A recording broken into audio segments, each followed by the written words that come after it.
Congressman Burlison, a pleasure to have you today on Newsline. Thanks for being with us. Great to be on. So many theories are out there. We have the statement, which Christina just shared as well, where they're continuing to say that there's no present national security or public safety risk. Yet we see more theories, the latest one being floated by a mayor who says that there's some radioactive material that went missing on December 2nd. There's been theories by some who say this actually may be our government testing some, high-level aircraft. From your position, being on the UAP subcommittee, what are you hearing, and is it good enough, the explanations that they're putting forward to Americans? No, we're not getting any answers on this, and it should come at no surprise, because this is the same administration that brought us the Chinese spy balloon debacle. It's the same administration that botched the cleanup of the East Palestine disaster. It's the same administration that lied about COVID and tried to dismiss factual information, scientific information of COVID.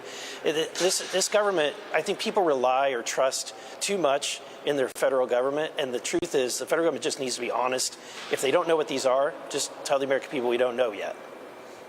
Yeah, I'm glad you mentioned the spy balloon, because there's this case out in California. A 39-year-old, a Chinese citizen living here lawfully, though, was about to board a plane for China on December 9th. He's arrested. They say he was flying a drone over the very sensitive Vandenberg Space Force base, taking photos. They haven't officially charged him with spying.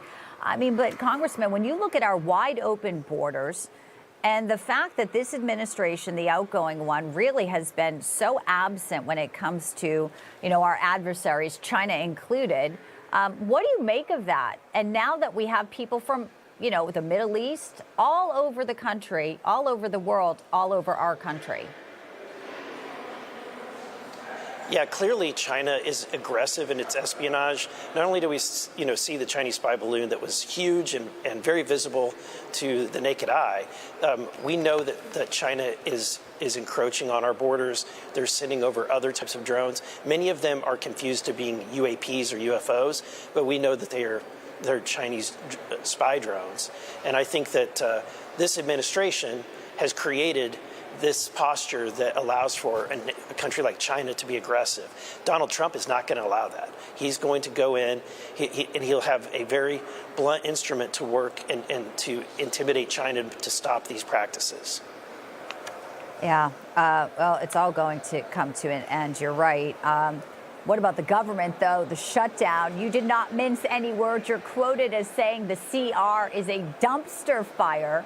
And you said this is not what you wanted to see, because you're here to work for, the American people. I also, get your reaction on, Victoria Spartz. She's taking a pretty hard line, the Republican congresswoman from Indiana. She's saying, I'll be Republican. I'm not going to sit on committees or participate in caucuses because of the leadership. What's really happening in Congress when it comes to some of the way things are getting done, or should I say not getting done, Congressman?